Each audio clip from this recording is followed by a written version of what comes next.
ऐसी सच्ची मोहब्बत। अब यहाँ मोहब्बत में वो लड़का लड़की वाली मोहब्बत को मत ले आना, वो मोहब्बत अल्लाह के लिए नहीं होती है। यहाँ ईमान की रिश्ते की बुनियाद पर अभी आप देखिए उत्तर प्रदेश के शामली के मोहम्मद अली का नाम इस वक्त मीडिया में बड़ा चर्चित है, जिसको ये इल्जाम लगाया जा रहा है कि उसका जबरन धर्मांतरण कराया गया है, उसको जबरदस्ती इस्लाम कबूल करवाया गया है। मोहम्मद अली कहता है कि नहीं साहब, मैंने अपनी मर्जी से इस्लाम कबूल किया। लोगों ने कहा आपका करोड़पति बाप जायदाद से बेदखल कर देगा, कि आप जायदाद छोड़ देंगे या इस्लाम को छोड़ देंगे? उसने कहा इस्लाम तो नहीं छोड़ सकता। मेरे एक हाथ पे कोई चांद रख दे और एक हाथ पे सूरज रख दे और फिर कहे कि तू इस्लाम को छोड़ दे, तब भी मैं इस्लाम को नहीं। जिस तरीके की कल बारिश हुई थी और जैसा पानी यहाँ पे जमा हुआ था, ये इस गांव के नौजवानों की हिम्मत और मेहनत की हमें दाद देनी पड़ी। उन्होंने पूरा पानी निकाला, जलसे की फील्ड को प्रोग्राम के काबिल बनाया और माशाअल्लाह बहुत बेहतरीन जलसा मुनक्किद हुआ।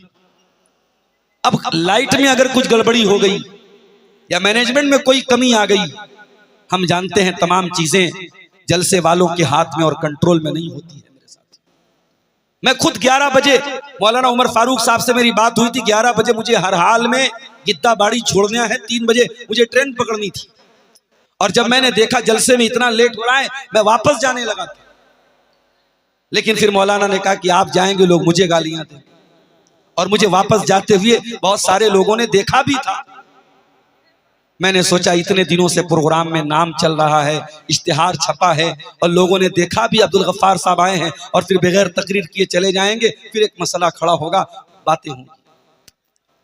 मैं अपनी ड्यूटी को खतरे में डाल करके आपके सामने बैठा हूं। मुझे मालूम है मैं टाइम से पटना पहुंचना बहुत मुश्किल है, 3 बजे ट्रेन है और 11:30 सवा 11 हो रहा है। मेरे भाइयों, मैं बहुत ज्यादा वक्त आपका नहीं लूंगा, हमारे पास और भी उलमा हैं और प्रोग्राम इंशाअल्लाह फजर की अजान तक चलेगा। मैंने आपके सामने कुरान मजीद की 2 आयतें पढ़ी हैं, सूरतुल हज की पहली और दूसरी आयत। सूरह हज की ये 2 आयतें हमारे सामने कयामत के दिन का नक्शा खींचती हैं। आज जून की 12 तारीख है, मैं इस पिंडाल के नीचे बैठा हूं, पसीने से तरबितर हो रहा हूं, हमसे गर्मी बर्दाश्त नहीं होती। दोपहर में जब कड़ी धूप निकली हो, हम घर से निकलते हैं गमछा पहन करके, गमछा ओढ़ करके, बाइक चला रहे तो हेलमेट लगा करके, सनग्लास पहन करके हम निकलते हैं। जबकि ये सूरज 9 करोड़ 30 लाख मील की दूरी पर है और सूरज का प्रकाश डायरेक्ट हम तक नहीं पहुंचता है। सूरज की गर्मी को आसमान के ऊपर एक ओजोन लेयर है जो सूरज की गर्मी को बहुत हद तक अपने पास रोक लेती है और बहुत कम गर्मी हम तक पहुंचती है। आप गौर कीजिए, 9 करोड़ 30 लाख मील की दूरी पर यह सूरज है जिसकी गर्मी पूरी हम तक नहीं पहुंच रही है, ओजोन लेयर में रुक जाती है। उसके बाद जो थोड़ी बहुत गर्मी पहुंचती है वो हमसे बर्दाश्त नहीं। हम कड़ी दोपहर में घर के बाहर नहीं निकलते, घर में पंखा में, एसी में, कूलर में सोते हैं। जरा तसव्वुर करो मेरे प्यारे साथियों, कयामत का दिन कैसा होगा। अल्लाह के प्यारे नबी फरमाते हैं, तुदन शम्सु यौमल क़ियामती कमिक़दारि मील। सूरज 1 मील की दूरी पर आ जाएगा। 1 मील यानी 1.6 किलोमीटर, 1.5 किलोमीटर की दूरी पर सूरज आ जाएगा। पसीने का ये आलम होगा। अल्लाह के नबी फरमाते हैं, कोई टखने तक, कोई घुटने तक, कोई कमर तक, कोई सीने तक, कोई मुंह तक, कोई पूरा का पूरा पसीने में डूबा हुआ होगा। दुनिया में गर्मी का मौसम आता, आप कॉटन का कपड़ा पहनते हैं, आप मिक्स कपड़ा नहीं पहनते, आप ऐसा कपड़ा नहीं पहनते जिसमें हवा पास ना हो, आप कॉटन पहनते हैं, भारी भरकम कपड़ा नहीं पहनते। लेकिन जरा तसव्वुर करो मेरे प्यारे साथियों, कयामत का दिन होगा, मैदान महशर में तमाम के तमाम लोग नंगे लाए जाएंगे। इन्नकुम तुहशरून यौमल क़ियामति हुफ़ातन औरातन गुरला। ओ लोगो, तुम कयामत के दिन नंगे बदन आओगे, नंगे पैर आओगे, और जिस तरीके से माँ के पेट से पैदा होते हो, मुसलमान का बच्चा भी गैर मुस्लिम का बच्चा भी बगैर खतने के पैदा होता है। कयामत के दिन अल्लाह ताला सबको बगैर खतने के उठाएगा, जैसे माँ के पेट से पैदा हुए, नंगे बदन, नंगे पैर और बगैर खतने के अल्लाह ताला उठाएगा। अभी नबी ने इतना ही कहा था, हजरत आयशा कहने लगी, अय अल्लाह के रसूल, आप कह रहे सारे लोग नंगे होंगे, अर्रिजालु वन्निसाउ जमीया, वहां तो लेडीज का इंतजाम अलग नहीं होगा, वहां तो औरतों के लिए पर्दे का इंतजाम नहीं होगा। अय अल्लाह के नबी, जब मर्द भी नंगे होंगे, औरतें भी नंगी होंगी, तब तो बड़ा मुश्किल का आलम होगा। लोग एक दूसरे की शर्मगाह देखेंगे, लोग एक दूसरे का सतर देखेंगे, लोग एक दूसरे की बॉडी को, एक दूसरे के शरीर को देखेंगे।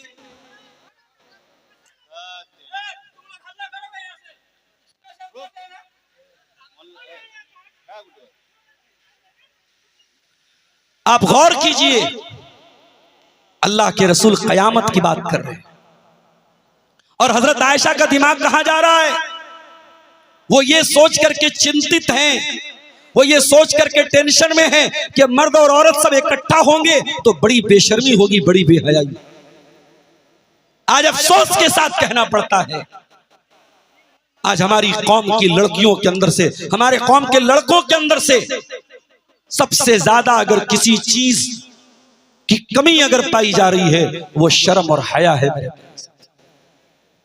मैं शादी ब्याह की बात नहीं करूंगा, मैं मेले ठेले की बात नहीं करूंगा, मैं मार्केट और बाजारों की बात नहीं करूंगा, वहां क्या होता है।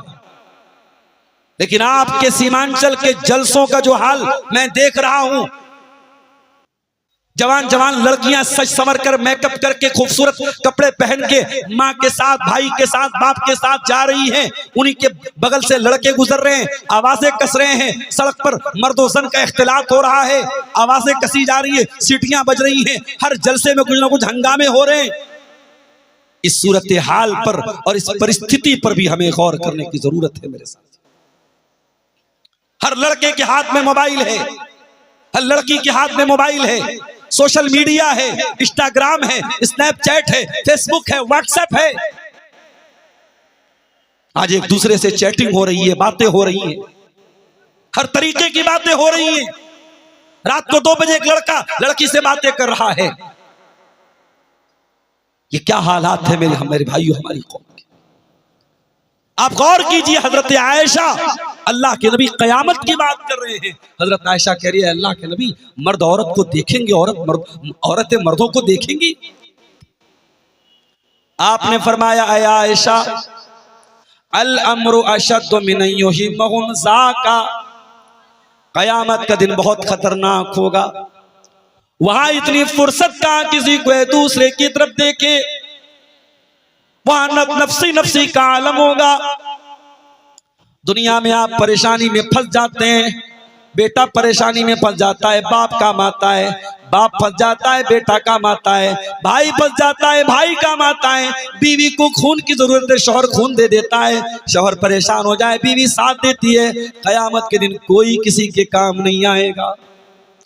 यौम यफिरुल मरउ मिन अखीह व उम्मिही व अबीही व साहिबतिही व बनी लिकुल्लि इम्रिइन मिनहुम यौमइदिन शानुन युगनी।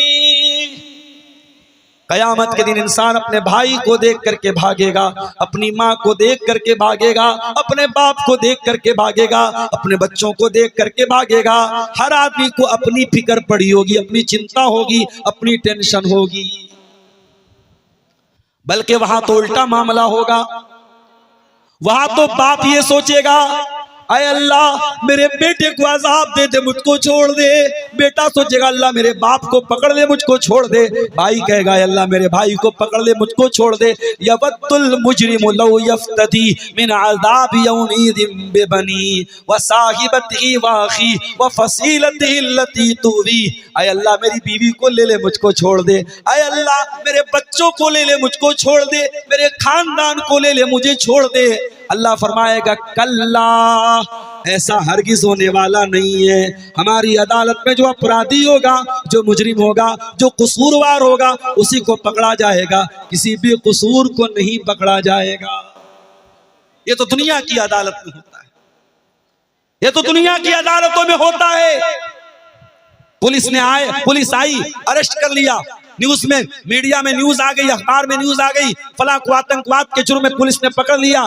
10 साल 11 साल वो इंसान जेल में रहा, बीवी अपने शौहर से दूर रही, बच्चे माँ बाप से दूर रहे, और 11 साल के बाद अदालत ने बाइज्जत बरी कर दी। ऐ दुनिया की अदालतों के जजों, ऐ कानून के रखवालों, ऐ कानून की रक्षा करने वालों, तुमने उस मुल्जिम को 11 साल के बाद बाइज्जत रिहा तो कर दिया, उसके बच्चों ने जो 11 साल अपने बाप से दूर रह करके यतीमी का दर्द सहा, वो 11 साल उस बाप के कौन लौटाएगा? उसकी बीवी ने अपने शौहर के बगैर 11 साल तक जो बेवा की जिंदगी गुजारी, उस औरत के 11 साल कौन गुजारे, कौन लौटाएगा? ओ मीडिया वालों, तुमने पुलिस के अरेस्ट करते ही अपराधी घोषित कर दिया, तुमने मुजरिम घोषित कर दिया, और 11 साल के बाद अदालत कहती है वो बाइज्जत बरी कर दिया गया। तुमने उसको जो बदनाम किया, तुमने जो न्यूज पर चैनल चलाई, तुमने चैनल पर जो न्यूज चलाई, तुमने अखबारों में जो हेडिंग चलाई, उसका हिसाब कौन देगा मेरे साथ? दुनिया की अदालत में, अल्लाह की अदालत में ऐसा होने वाला नहीं। कयामत का दिन ऐसा होगा, बाप बेटे के काम नहीं आएगा, शौहर बीवी के काम नहीं आएगा, कोई किसी के काम नहीं आएगा, सारे लोग नंगे होंगे। और सबसे पहले कपड़ा किसको पहनाया जाएगा? फरमाया व अव्वलु मन युक्सा इब्राहीम अलैहिस्सलाम, सबसे पहले इब्राहीम अलैहिस्सलाम को कपड़ा पहनाया जाएगा। जानते हो इब्राहीम को सबसे पहले कपड़ा क्यों पहनाया जाएगा? क्योंकि दुनिया में जब इब्राहीम को आग में डाला गया था, इब्राहीम के बदन से कपड़ा उतार करके आग में डाला गया था।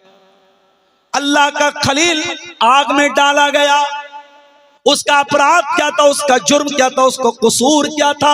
वो एक अल्लाह की इबादत किया करता था, वो तौहीद का ऐलान किया करता था, और इसी अपराध की सजा दी गई इब्राहीम अलैहिस्सलाम को। और इब्राहीम के बदन से कपड़ा उतार करके उनको आग में डाला गया, ताकि जल्दी आग उनको जला डाले, ताकि जल्दी से उनकी त्वचा आग में जल जाए।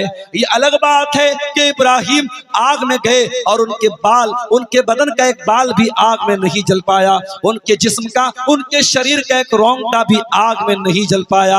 अल्लाह ने आग से कह दिया कुलना या नारु कूनी बरदम व सलामन अला इब्राहीम, ऐ आग तू मेरे खलील के लिए ठंडी हो जा और सलामती वाली हो जा। मेरे प्यारे साथियों, इब्राहीम दुनिया में सबसे पहले आग में डाले गए अल्लाह की तौहीद के लिए, और उनके बदन से कपड़ा उतारा गया। इसीलिए कयामत के दिन सबसे पहले अगर किसी को कपड़ा पहनाया जाएगा तो इब्राहीम अलैहिस्सलाम को पहनाया जाएगा।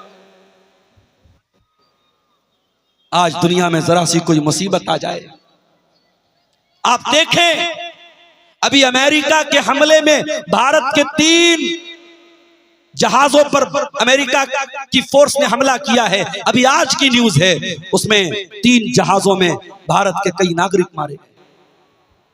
उसमें एक ऐसा नौजवान भी मरा है जिसका बाप फलस्तीन में मरने वाले मासूम बच्चों के कत्ल पर सोशल मीडिया पर ट्वीट करता था कि फलस्तीन में जो बच्चे मर रहे हैं, गाजा में जो बच्चे मर रहे हैं, बहुत सही हो रहा है, उसको मुस्लिम से मुक्त कर देना चाहिए, इस्राइल की जय हो, इस्राइल की जय हो। जो बाप ये नारे लगाता था, आज उस बाप का जब अपना बेटा अमेरिका के हमले में मरा है, वो मीडिया के सामने रो रहा है, वो कैमरे के सामने रो रहा है।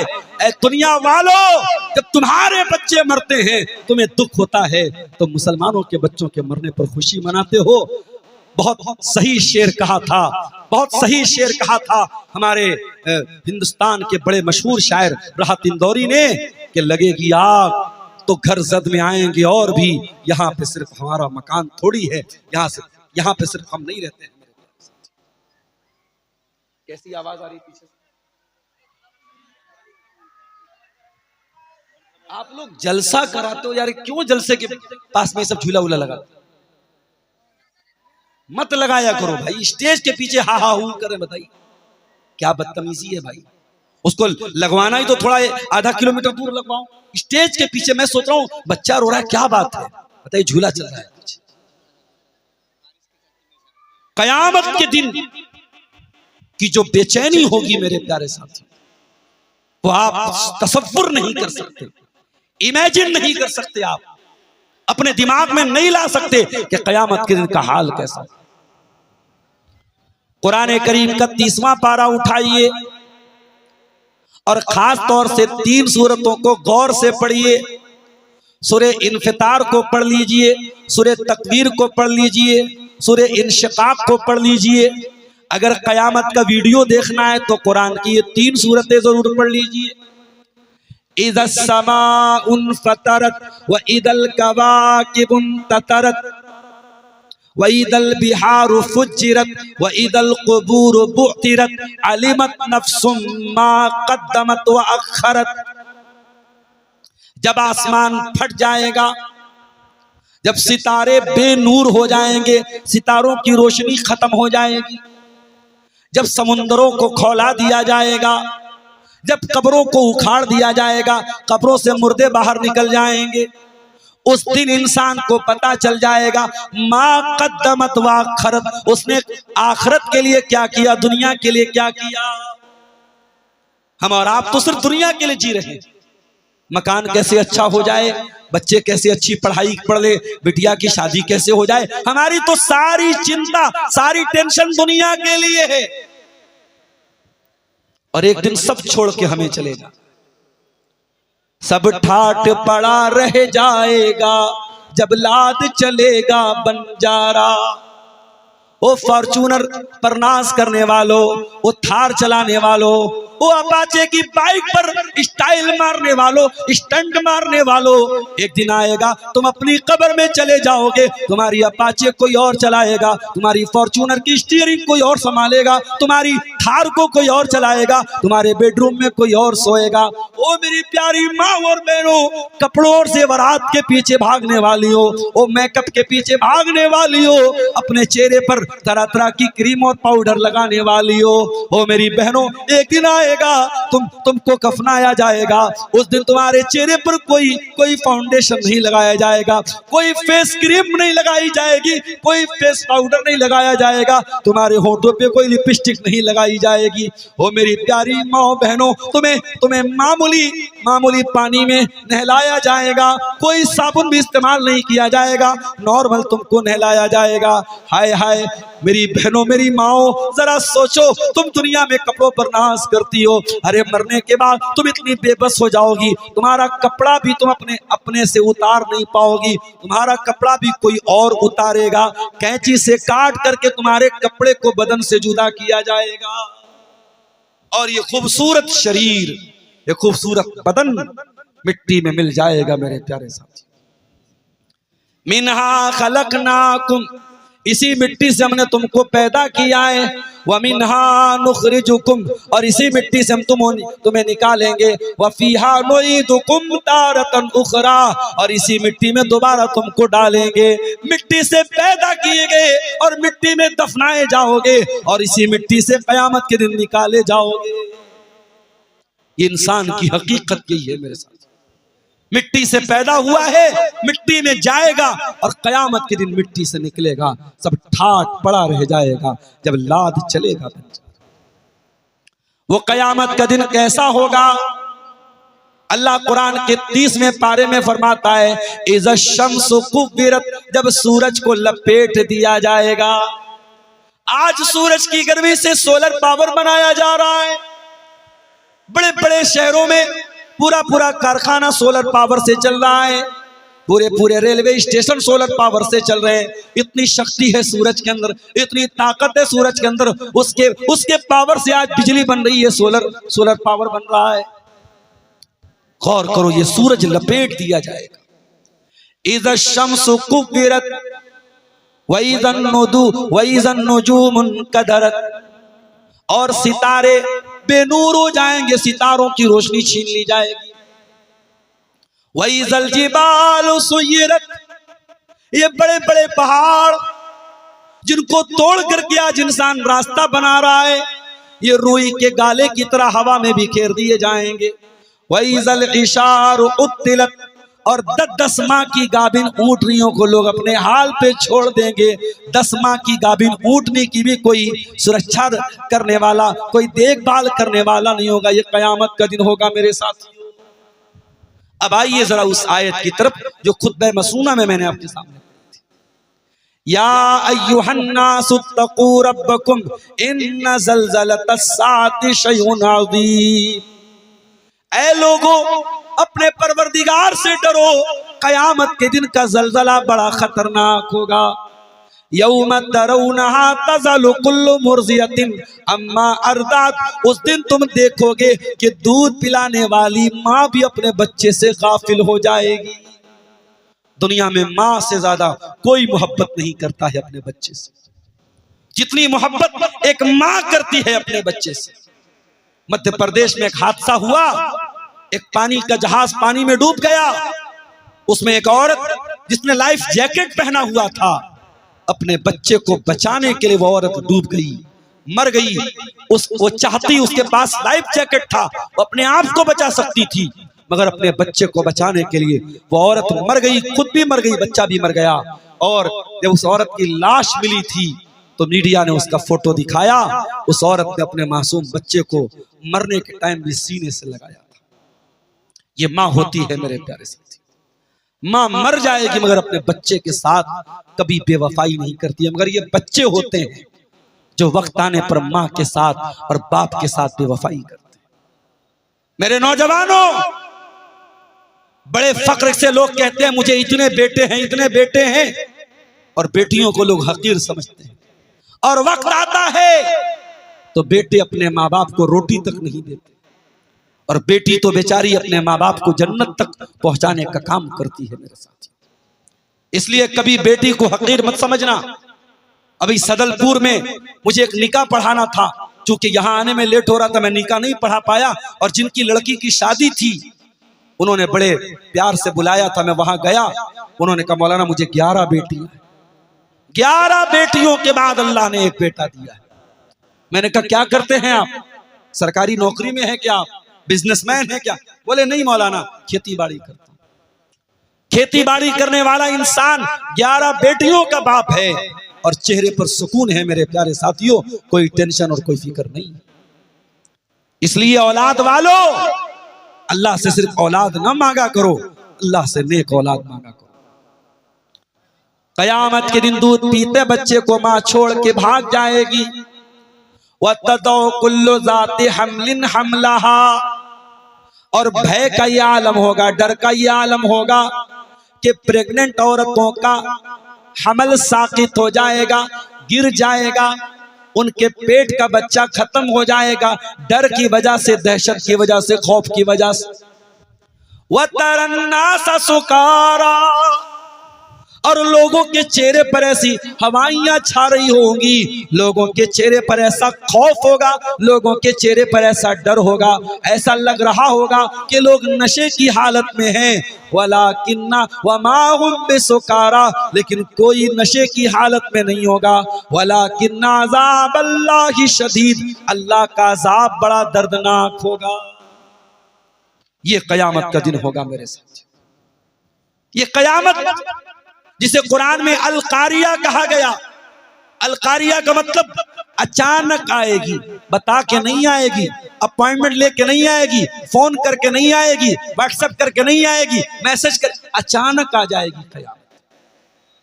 अल्लाह के रसूल फरमाते हैं कि एक आदमी अपने जानवर का दूध दूह रहा होगा, बकरी का दूध दूरा होगा, गाय का दूध दूरा होगा, ऊँटनी का दूध दूरा होगा, अभी दूध उसके बर्तन में पहुंचा नहीं होगा, इतने में कयामत आ जाएगी। कपड़े की दुकान पर कपड़ा खरीदने वाला पहुंचा होगा, कपड़ा बेचने वाला अभी कपड़ा नाप रहा होगा, अभी उसने कपड़े का नाप मुकम्मल नहीं किया होगा, अभी सौदा मुकम्मल नहीं हुआ है, अभी कपड़ा लेने वाला कपड़ा नहीं लिया है, अभी कपड़ा बेचने वाले को अमाउंट नहीं मिला है कि इतने में कयामत आ जाएगी मेरे साथी। अब आप जरा दिल पर हाथ रख के बताओ मेरे साथी, उस दिन की शिद्दत से और उस दिन की गर्मी से बचाने के लिए आपने क्या उपाय किया है मेरे साथी? दुनिया की गर्मी से बचने के लिए हमने कूलर लगाया, हमने एसी लगाया, हम कार में भी चलते हैं तो एसी लगा के चलते हैं, हम तो ट्रेन में भी सफर करते हैं, गर्मी के मौसम में एसी में जाते हैं। मेरे प्यारे साथियों, कयामत के दिन जब ये सूरज 1 मील की दूरी पर होगा, उस दिन आपको कहां से एसी मिलेगी, कहां से कूलर मिलेगा, कहां से पंखा मिलेगा? आइए अपने नबी से पूछते हैं। अल्लाह के नबी फरमाते हैं, सबअतुन युज़िल्लुहुमुल्लाहु फी ज़िल्लिही यौमा ला ज़िल्ला इल्ला ज़िल्लुहु। कयामत के दिन 7 ऐसे लोग होंगे जिनको अल्लाह ताला अपने अर्श का साया देगा। कयामत के दिन और कोई छाया नहीं होगी और कोई साया नहीं होगा। गर्मी से बचने का एक ही उपाय होगा, अल्लाह ताला अपने अर्श की छाया में कुछ लोगों को जगा देगा। कौन होंगे बोलो? नंबर 1, इमामुन आदिलुन, इंसाफ करने वाला बादशाह, इंसाफ करने वाला शासक, इंसाफ करने वाला राजा, जो प्रजा के साथ भेदभाव न करता हो, जो पब्लिक के साथ अन्याय न करता हो, जो कानून को अगर लागू करता हो तो धर्म और जाति के आधार पे कानून को लागू न करता हो, जिसका कानून सबके लिए बराबर हो, वो इंसाफ करने वाला इमाम, वो इंसाफ करने वाला बादशाह कयामत के दिन अर्श का साया पाएगा। और जानते हो, इस्लाम में अन्याय के लिए कोई जगह नहीं है, दुश्मन के साथ भी आपको अन्याय नहीं करना। कुरान तो यहां तक कहता है, वला यजरिमन्नकुम शनआनु कौमिन अला अल्ला तादिलु, तुम अपने दुश्मन के साथ भी अन्याय न करना, ना इंसाफी न करना। एदिलु हुआ अक़रबु लित्तक़वा, मेरे बंदो तुम अदलो इंसाफ किया करो, अल्लाह ताला इंसाफ करने वालों से मोहब्बत करता है। अल्लाह से वही लोग डरते हैं जो इंसाफ करते हैं। नबी की अदालत में केस आया, एक औरत ने चोरी कर ली। इस्लाम में चोरी की सजा हाथ का काटना है। नबी ने फैसला कर दिया, औरत का हाथ काटा जाएगा। औरत बहुत बड़े खानदान की थी, हजरत खालिद बिन वलीद के खानदान की थी, बनु मखजूम की औरत थी, नाम था फातिमा। उसके खानदान के लोगों ने कहा, अगर इसका हाथ कट जाएगा पूरे खानदान की नाक कट जाएगी। लोगों ने हिम्मत तो नहीं पड़ी कि अल्लाह के रसूल से कुछ कह सके। लोगों ने अल्लाह के रसूल के बड़े चहेते साहबी, जिनको अल्लाह के नबी बच्चों की तरह प्यार किया करते थे, ओसामा बिन ज़ैद, उनसे कहा, अरे ओसामा, आप जरा अल्लाह के रसूल से हमारे हक में सिफारिश करा दीजिए, इस औरत का हाथ ना कटे, कोई और सजा दे दी जाए, कोई और पेनाल्टी दे दी जाए, हाथ ना कटे। बुखारी की रिवायत है, ओसामा बिन ज़ैद अल्लाह के रसूल के पास आते हैं, अय अल्लाह के नबी, कोई और सजा दे दीजिए, हाथ मत काटिए, बड़े ऊंचे खानदान की औरत है। अल्लाह के प्यारे रसूल का चेहरा गुस्से से लाल हो गया और आपने गुस्से में फरमाया, अय ओसामा, क्या चाहते हो तुम? अतशफ़ू फी हद्द मिन हुदूदिल्लाह, अय ओसामा, क्या तुम चाहते हो मैं अल्लाह के कानून को बदल डालूं? क्या तुम ये चाहते हो कि मैं तुम्हारे लिए अल्लाह के कानून को तोड़ डालूं? अय ओसामा, तुमसे पहले के लोग इसीलिए हलाक हो गए, इसीलिए बर्बाद हो गए। कोई गरीब आदमी अपराध करता था, सजा देते थे, कोई बड़ा आदमी वही अपराध करता था, छोड़ देते थे। अय ओसामा, कान खोल के सुन लो, व अयमुल्लाह, अल्लाह की कसम, लौ अन्ना फातिमा बिन्त मुहम्मदिन सरकत लक़तातु यदहा, अगर मेरी बेटी फातिमा भी चोरी कर देती, मैं उसका भी हाथ काटने का हुक्म देता। मेरी अदालत में मेरी बेटी भी बच नहीं सकती थी। यह है इस्लाम का न्याय और यह है इस्लाम का इंसाफ। ओ गिद्दाबारी वालों, अल्लाह ने आपको बेटा दिया है, औलाद दिया है, 4 बेटे अल्लाह ने आपको दिए, एक बेटे को आप जमीन में ज्यादा हिस्सा दे दे, जायदाद ज्यादा दे दें, खेती बाड़ी ज्यादा दे दें, और 3 को कम दे दें, ये भी बहुत बड़ा अन्याय है, ये भी बहुत बड़ी नाइंसाफी है। और अल्लाह क्या, इसका भी जवाब आपको देना पड़ेगा। अल्लाह के नबी के पास एक ऐसा ही केस आया, एक सहाबी अपने एक बच्चे को खजूर का बाग देना चाहते थे। आपने पूछा, ये बताओ क्या और भी बच्चों को खजूर का बाग दिया है? अरे अल्लाह के नबी, और बच्चों को तो नहीं दिया है, एक ही बेटे को देना चाहता हूं। आपने फरमाया, कान खोल करके सुन लो, इत्तकुल्लाह, अल्लाह से डरो, वादिलू बैना औलादिकुम, अपनी औलाद के साथ इंसाफ करो, अपनी औलाद के साथ अन्याय न करो, अपनी औलाद के साथ नाइंसाफी न करो। वो गांव वालों, अगर आप गांव के मुखिया हैं, आप कबीले के सरदार हैं, आप अपने इलाके के सरदार हैं, और लोग आपके पास फैसला कराने आते हैं, पक्षपात न करना, किसी के तरफदारी न करना, पैसे वाले का साइड न ले लेना, ताकत वाले का फेवर न ले लेना। आपको अगर लोगों ने फैसला करने वाला बनाया है, इंसाफ वाला फैसला करना, तभी कयामत के दिन की गर्मी से बच पाओगे। अल्लाह के नबी फरमाते हैं, इमामुन आदिलुन, इंसाफ करने वाला सरदार, इंसाफ करने वाला सरपंच, इंसाफ करने वाला मुखिया, इंसाफ करने वाला राजा। और आगे बढ़िए, दूसरी चीज, वशाबुन नशाफी इबादतिल्लाह, और वो नौजवान भी अल्लाह के अर्श का साया पाएगा जिसकी जवानी अल्लाह की इबादत में गुजरी हो। ओ लड़कियों के चक्कर में पड़ने वाले मेरे नौजवान भाइयों, इन लड़कियों के चक्कर में पड़ के तुम्हारा माल भी बर्बाद होगा, तुम्हारा शरीर भी बर्बाद होगा, तुम्हारी जवानी भी बर्बाद होगी, और तुम अल्लाह को नाराज करके बैठ जाओगे। अरे ठीक है, जवान हो गए हो, शादी के काबिल हो गए हो, माँ बाप से थोड़ा काम धंधा करने लगो, थोड़े जिम्मेदार बन जाओ, और माँ बाप से कह के शादी कर लो। हराम काम न करो, गलत काम न करो, अपनी जवानी को इधर उधर मुंह मार के बर्बाद न करो। ओ मेरी प्यारी बहनों, खबरदार, सोशल मीडिया के ऊपर किसी प्यार और मोहब्बत के चक्कर में न पड़ना। ये प्यार के नाम पे तुम्हारे शरीर को नोचने की साजिशें चल रही हैं।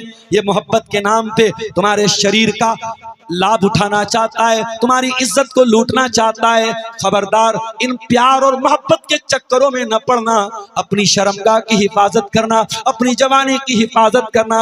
अरे जो प्यार करेगा, जो मोहब्बत करेगा, वो इंस्टाग्राम पे मोहब्बत वाले मैसेज नहीं भेजेगा, वो व्हाट्सएप पे चैटिंग नहीं करेगा, वो फेसबुक पर आपसे फोटो नहीं मांगेगा, वो आपकी नंगी तस्वीरें नहीं मांगेगा। अरे जो मोहब्बत करेगा, वो आपके बाप को निकाह का पैगाम भेजेगा, आपको बीवी बनाएगा, हलाल तरीके से, जायज तरीके से, प्रॉपर चैनल से आपको अपनी बीवी बनाएगा और जन्नत में लेके जाएगा। जो मोहब्बत करेगा, जो प्यार करेगा, वो जिना करके आपको जहन्नम की आग में नहीं जलाएगा। लिहाजा खबरदार, मेरी बहनों तुम भी सुन लो, मेरे भाइयों तुम भी सुन लो, जवानी को बर्बाद न करो। ये जवानी अल्लाह की बहुत बड़ी नेमत है। कयामत के दिन अल्लाह के नबी फरमाते हैं, 5 सवालों का जवाब दिए बगैर कोई अपनी जगह से हिल नहीं पाएगा। ला तज़ूलु कदम इब्ने आदम, कयामत के दिन आदम का कोई बेटा हिल नहीं पाएगा जब तक 5 सवालों का जवाब न दे दे। उसमें पहला सवाल होगा, अन उम्रिही फीमा अफना। अब्दुल गफ्फार साहब 60 साल जिंदा थे आप, 50 साल जिंदा थे आप, आपने अपनी जिंदगी को कहाँ गुजारा। दूसरा सवाल होगा, व अन शबाबिही फीमा अबला। ऐ मेरे बंदे, जब तू 18 साल का हो गया, 16 साल का हो गया, कहीं ऐसा तो नहीं सलमान खान के जैसा बाल रखता था, रोनाल्डो के जैसा बाल रखता था, तू कानों में बाली पहनता था, तू गले में लॉकेट पहनता था, तू हाथ में कड़ा पहनता था, तू चैन पहनता था, तू सुअरों और बंदरों के जैसा बाल रखता था, तू ये नंगे धड़ंगे लोगों के जैसा लिबास पहनता था। कहीं ऐसा तो नहीं तू फैशन के चक्कर में बंदरों के जैसा बाल रखता था। तू बता, तेरी जवानी कहाँ गुजरी? तूने जवानी में कहीं ऐसा तो नहीं शराब का नशा किया, सिगरेट का नशा किया, तूने बाइक से स्टैंडर्ड दिखाए, तूने लड़कियों को रिझाने के लिए गलत गलत काम किए। वअन शबाबिही फीमा अबला, जवानी को तूने कहा।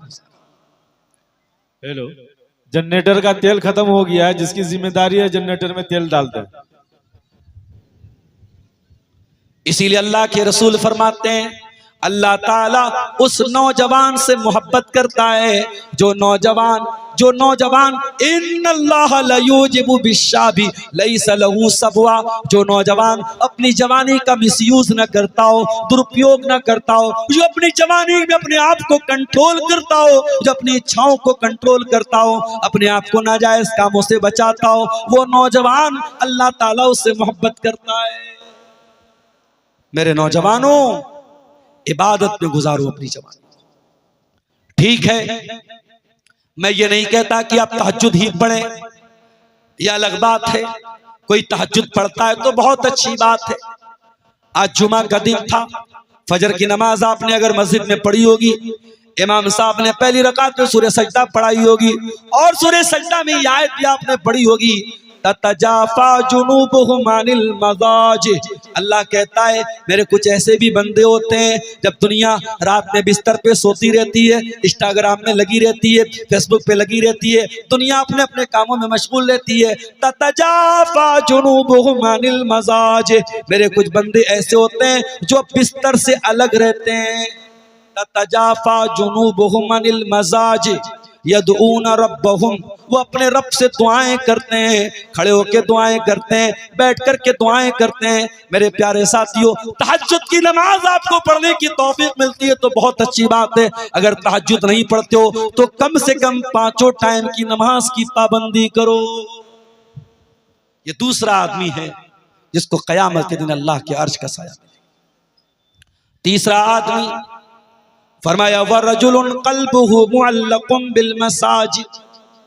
क़यामत के दिन अल्लाह ताला अपने अर्श का साया उस नौजवान को भी देगा, उस औरत को भी देगा, उस आदमी को भी देगा जिसका दिल नमाज में अटका हो। हमारा दिल तो मोबाइल में अटका है, हमारा मोबाइल तो चंद मिनट के लिए डिस्चार्ज हो जाए हम तड़पने लगते हैं बगैर पानी की मछली की तरह। पता नहीं किसका किसका कॉल आया होगा, किसका किसका मैसेज आया होगा। हर 5 मिनट में मोबाइल खोल के देखते हैं किसका कॉल आया, किसका मैसेज आया। ओ लोगों, हमने मोबाइल से दिल लगाते हुए देखा है, हमने लड़कियों से दिल लगाते हुए देखा है, हमने वीडियो गेम से दिल लगाते हुए देखा है, लेकिन अल्लाह के कुछ बंदे ऐसे होते हैं जो नमाज के साथ अपना दिल लगा लेते हैं। अल्लाह के नबी फरमाते हैं जो नमाज के साथ अपना दिल लगा लेगा, जो मस्जिद के साथ अपना दिल लगा लेगा, उसको अल्लाह अपने अर्श का साया देगा। मस्जिद में आप दाखिल हुए, मुअज्जिन साहब झाड़ू दे रहे थे, आपने कहा यह काम तो मुअज्जिन का है, मैं नहीं करूंगा। एक सोच तो ये है मुअज्जिन झाड़ू दे रहा मैं नहीं दूंगा, और एक सोच ये है अगर अपने घर में झाड़ू दे सकता हूं, यह अल्लाह का घर है। मुअज्जिन साहब दीजिए मैं थोड़ा सा झाड़ू, मुअज्जिन साहब दीजिए मैं थोड़ा सा चटाई को बिछा देता हूं, मैं थोड़ी मस्जिद की खिदमत कर देता हूं। मस्जिद की तामीर का काम चल रहा है, 2-4 ईंटें मजदूरों को मैं उठा के दे देता हूं, 2-4 मेरे भी पसीने की बूंदें मस्जिद में शामिल हो जाएं। ये सोच भी हो सकती है मेरे प्यारे साथियों।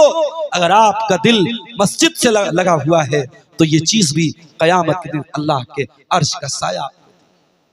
इसलिए नमाज की पाबंदी करो मेरे साथी, ऐसी पाबंदी करो। क्या तमाशा है, ऐसी पाबंदी करो कि इशा की नमाज पढ़ के सो जाओ तो फजर की चिंता हो, फजर पढ़ के आओ तो ज़ोहर की प्लानिंग करो, ज़ोहर पढ़ के आओ तो असर की प्लानिंग करो। हर नमाज की चिंता हो, हर नमाज को जमात के साथ टाइम के ऊपर पढ़ो। ये ऐसी चिंता, ऐसी फिक्र आपके अंदर पैदा हो जाए तो क़यामत के दिन अल्लाह ताला आपको अपने अर्श का साया देगा। और आइए जल्दी जल्दी बयान कर देते हैं। तीसरा आदमी, पहला आदमी इमामुन आदिलुन, दूसरा आदमी वो नौजवान जिसकी जवानी अल्लाह की इबादत में गुजरी हो, तीसरा आदमी जिसका दिल मस्जिद में अटका हो, और चौथा आदमी फरमाया व रजुलानी तहाब्बा फिल्लाहि इज्तमा अलैहि व तफर्रका अलैहि। 2 लोग आपस में मोहब्बत करते हो अल्लाह के लिए मिलते हो, अल्लाह के लिए जुदा होते हो। अब्दुल गफ्फार साहब, आज अल्लाह के लिए मोहब्बत करने वाले बहुत कम मिलेंगे। कोई किसी से प्यार से मिलता है, उससे कोई फायदा है, कोई जमीनो जायदाद का मामला है, कोई रुपये पैसे का मामला है, लेकिन एक इंसान दूसरे मुसलमान से मोहब्बत करता है सिर्फ इस बुनियाद पे करता है, ये मुवहिद बंदा है, ये मोमिन बंदा है, ये नमाजी बंदा है, ये आलिम है, ये तकरीरें करता है, ये दीन पढ़ाता है, ये दीन का टीचर है, ये दीन का उस्ताद है, ये हाफिज कुरान है, ये हमारा हीरो है, हम इससे मोहब्बत करते हैं। आपने अगर अल्लाह के लिए किसी से मोहब्बत की है, अल्लाह के नबी फरमाते हैं अगर दो लोग आपस में अल्लाह के लिए मोहब्बत करते हैं तो उन दोनों लोगों को भी अल्लाह ताला कयामत में अपने अर्श का साया देगा। अल्लाह के रसूल फरमाते हैं एक आदमी अपने भाई से मिलने जा रहा था दूसरे गांव में, रास्ते में फरिश्ता मिला। फरिश्ते ने पूछा कहाँ जा रहे हो? का फला गांव जा रहा हूं। का किस लिए जा रहे हो? का अपने फला भाई से मिलने जा रहा हूं। फरिश्ते ने पूछा हल लक मिन नेमतिन तरुबुहा, क्यों मिलने जा रहे हो? क्या कोई एहसान का बदला उतारना है? क्या कोई काम है, कोई धंधा है, कोई कारोबार है, कोई मकसद है? कहता है नहीं नहीं, इन्नी उहिब्बुहु फिल्लाह, वो मेरा मुसलमान भाई है, वो मेरा मोमिन भाई है, मैं अल्लाह के लिए उससे मोहब्बत करता हूँ। अल्लाह के नबी फरमाते हैं अल्लाह ताला फरिश्ते से कहता है जाओ मेरे बंदे से कह दो कि जब तू अल्लाह के लिए उससे मोहब्बत करता है तो जा, अल्लाह ताला भी ऐलान कर रहा है कि अल्लाह ताला भी तुझसे मोहब्बत करता है। अल्लाह, ऐसी सच्ची मोहब्बत। अब यहाँ मोहब्बत में वो लड़का लड़की वाली मोहब्बत को मत ले आना, वो मोहब्बत अल्लाह के लिए नहीं होती। यहाँ ईमान की रिश्ते की बुनियाद पर अभी आप देखिए उत्तर प्रदेश के शामली के मोहम्मद अली का नाम इस वक्त मीडिया में बड़ा चर्चित है, जिसको ये इल्जाम लगाया जा रहा है कि उसका जबरन धर्मांतरण कराया गया है, उसको जबरदस्ती इस्लाम कबूल करवाया गया है। मोहम्मद अली कहता है कि नहीं साहब, मैंने अपनी मर्जी से इस्लाम कबूल किया। लोगों ने कहा आपका करोड़पति बाप जायदाद से बेदखल कर देगा, क्या आप जायदाद छोड़ देंगे या इस्लाम को छोड़ देंगे? उसने कहा इस्लाम तो नहीं छोड़ सकता। मेरे एक हाथ पे कोई चांद रख दे और एक हाथ पे सूरज रख दे और फिर कहे कि तू इस्लाम को छोड़ दे, तब भी मैं इस्लाम को नहीं छोड़। मीडिया वालों, तुम्हारा दांव तो उल्टा पड़ गया। जिस नौजवान के वाक़े को तुमने मीडिया में नफरत फैलाने के लिए फैलाया था, आज वो नौजवान इस्लाम की तबलीग का जरिया बना है। और मुझे अकबर इलाहाबादी का वो शेर याद आ रहा है, इस्लाम की फितरत में कुदरत ने लचक दी है, उतना ही ये उभरेगा जितना के दबाओगे। इस्लाम किसी के दबाने से न दबा था, न दबा है, न दबेगा इंशाअल्लाह। मेरे अजीजों, मोहब्बत करो तो अल्लाह के लिए करो, मोहब्बत करो तो अल्लाह के लिए करो। और आगे बढ़िए नंबर 5, वरजुलुन दात हुमरातुन ज़ातु मनसिबिन व जमालिन फ़क़ाल इन्नी अख़ाफ़ुल्लाह। और वो नौजवान भी अल्लाह के अर्श का साया पाएगा जिसको कोई पैसे वाली औरत, कोई दौलत वाली औरत, कोई हसीन और जमील औरत, कोई ब्यूटीफुल औरत, कोई स्मार्ट औरत, कोई बहुत खूबसूरत औरत गलत काम की दावत दे, जिना की दावत दे, बदकारी की दावत दे और वो नौजवान ये कह के ठुकरा दे इन्नी अख़ाफ़ुल्लाह, नहीं नहीं मैं जिना नहीं कर सकता, मैं अल्लाह से डरता हूं। इस पर भी कई वाकयात हैं, मेरे पास वक्त कम है, मैं वाकयात बयान नहीं कर रहा हूं। बस इतना समझ लो मेरे प्यारे साथियों, हालात जितने भी नाजुक हो जाए, नौजवानों कान खोल के सुन लो, हालात जितने भी नाजुक हो जाएं, जिना आपके लिए हलाल नहीं है, आपके लिए निकाह हलाल है। इसलिए शेरशाबादी लोगों, इसलिए सीमांचल वालों, इसलिए किताबारी वालों, अपने नौजवानों की सही टाइम पे शादी करो, लड़कियों की भी सही टाइम पे शादी करो, लड़कों की भी सही टाइम पे शादी करो। निकाह को इतना आसान बना दो कि जिना मुश्किल हो जाए। मेरे प्यारे साथियों, आज अभी बनारस से एक साहब का फोन आया, एक गरीब परिवार की लड़की की शादी है, मौलाना कुछ मदद करवा दीजिए, गरीब बच्चे की शादी। गरीब परिवार की बेटी की शादी करने के लिए लोगों के सामने हाथ फैलाना पड़े। मेरे प्यारे साथियों, ये कितने शर्म की बात है। हमने लड़कियों को कितना बड़ा बोझ बना दिया कि लड़की का बाप गरीब अगर है और लड़की की शादी करना है तो लोगों से मदद मांगता है, तब जाकर के वो शादी करता है। मेरे प्यारे साथियों, अल्लाह के वास्ते जहेज की लानत को बंद करो, बारात का चक्कर बंद करो, हल्दी और मंगनी का चक्कर बंद करो। सुन्नत तरीके से, सिंपल तरीके से निकाह करो, शादी को आसान करो, तभी जाकर के जिना मुश्किल हो पाएगा। नंबर 6, 5 लोग हो गए। 2 चीजें और सुन लीजिए, बात खत्म कर दूंगा। छठा आदमी जो कयामत के दिन अल्लाह के अर्श का साया पाएगा, फरमाया वरजुलुन तसद्दक़ बिसदक़तिन फ़अख़फ़ाहा, जो अल्लाह की राह में सदका दे और इतना चुपके से दे कि बाएं हाथ को भी पता न चले दाएं हाथ ने क्या खर्चा किया। मौलवी साहब, आज तो जब तक चंदे का ऐलान माइक में न हो तब तक कोई चंदा नहीं देता। मैं ये नहीं कहता कि माइक पे चंदे का ऐलान करना गलत है, मगर मेरे प्यारे साथियों, कुछ ऐसा भी दान करके जाओ जो आपको पता हो, अल्लाह को पता हो। कुछ ऐसे भी गरीबों की मदद करके जाओ जो आपको पता हो, अल्लाह को पता हो। हम बहुत गुनाहगार लोग हैं, हम बड़े खताकार लोग हैं, हम अल्लाह को बड़ा नाराज करते हैं। हम जब छुपा करके सदका करेंगे, जब छुपा करके दान करेंगे, अल्लाह के नबी फरमाते हैं इन्ना सदक़त सिर्री तुत्फ़िउ ग़ज़ब रब्बी, जब छुपा करके दान दिया जाता है, जब छुपा करके सदका किया जाता है तो अल्लाह ताला का गुस्सा खत्म हो जाता है, अल्लाह की नाराजगी खत्म हो जाती है। छुपा करके सदका किया। लेकिन हाँ, महिला पिंडाल की जो लाइट चली गई है, प्राय मेहरबानी बिजली ऑपरेटर से गुजारिश है कि वहां जाकर के उसको जो है दुरुस्त करें। महिला पिंडाल की लाइट चली गई है, बिजली ऑपरेटर से गुजारिश है कि वहां जाएं और उसको दुरुस्त करें। मेरे साथियों, छुपा करके सदका करो, ये चीज आपको कयामत के दिन अल्लाह के अर्श का साया देगी। लेकिन हाँ, अभी मकई की खेती आपकी मुकम्मल हुई है, पैदावार हो रही है, धान पैदा होता है, अनाज पैदा होता है। आप अपने अनाज की और खेती का जो ज़कात बनती है, जो उश्र बनता है, उसको आपको छुपा के देने की जरूरत है। उसको आप खुल करके दीजिए, ताकि जो ज़कात नहीं देते हैं, जो उश्र नहीं देते हैं, वो आपकी देखा देखी वो भी ज़कात दें। ज़कात को ओपन करके देना चाहिए ताकि सबको मालूम हो जाए। और आखिरी चीज मेरे प्यारे साथियों, कयामत के दिन की गर्मी से अगर बचना है तो 7वां नंबर क्या है? अल्लाह के नबी ने फरमाया वरजुलुन ज़करल्लाह खालियन फफ़ाज़त ऐनाह, वो इंसान जो अकेले में अल्लाह को याद करता हो और उसकी आंखों से आंसू बह जाते हो। अरे पब्लिक के सामने रो दिए तो कौन सा कमाल है, मजमे के सामने आंसू बहने लगे तो कौन सा कमाल है।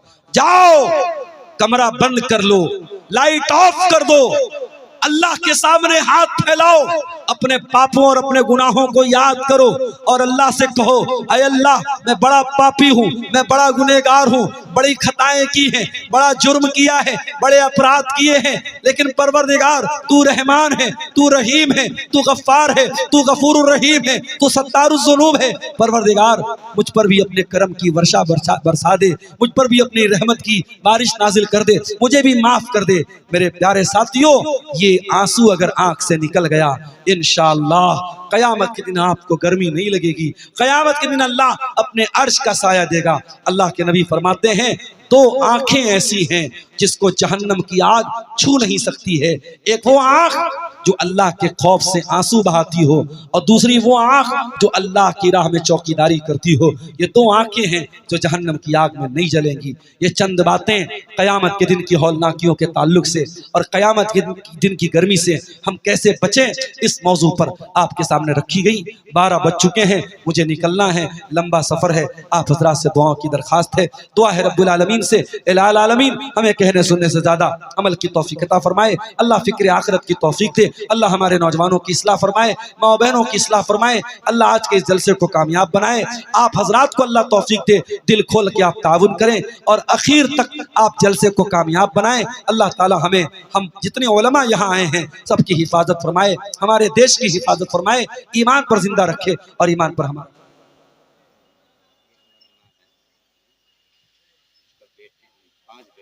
अच्छा मोहम्मद अली का 5 बेटी, अच्छा 5 बेटी, 6000 वो सब बेटी मिलके दिया है। क्या नाम है? मोहम्मद अली। मोहम्मद अली साहब इंतकाल हो गया ना उनका। मोहम्मद अली साहब मरहूम हैं, उनकी अहलिया हैं और उनकी 6 बेटियां हैं। उन बेटियों ने मिल करके ये 6000 रुपया ताउन पेश किया है। एडमिट है। उनकी मोहम्मद अली साहब की बहन है, बेटी, उनकी कोई बेटी है, वो दिल्ली में एडमिट हैं, बीमार हैं। अल्लाह ताला उनको शिफाए कामिला अजला अता फरमाए, मोहम्मद अली साहब की मग़फ़िरत फरमाए, उनकी बेटियों की अल्लाह ताला हिफाजत फरमाए और उनके इस चंदे को कबूल फरमाए। मेरे भाइयों, मौलाना हुसैन सलफ़ी मेरे पीछे आ रहे हैं, इंशाअल्लाह वो बेहतरीन तरीके से तकरीर भी करेंगे और आपसे कलेक्शन करेंगे। मेरे साथ पास वक्त कम है, मैं निकल रहा हूँ, आप मुझे इजाज़त दें। वालिदैन के माल पर बेटी का कितना हक है? देखिए, वालिदैन अगर अपनी जिंदगी में माल बांट रहे हैं तो बेटा बेटी को बराबर देना पड़ेगा। माँ बाप के मरने के बाद जब उनकी वरासत बढ़ेगी तो वो बेटे को बेटी का डबल मिलेगा। जिस हिसाब से बेटे बेटियों की तादाद होगी उसी हिसाब से उसको कैलकुलेट कर दिया जाएगा, लेकिन हिस्सा ऐसे लगेगा कि बेटे को बेटी का डबल मिलेगा। लेकिन जिंदगी में अगर देगा तो बराबर बराबर देना पड़ेगा। वल्लाहु आलम बिस्सवाब। वस्सलामु अलैकुम।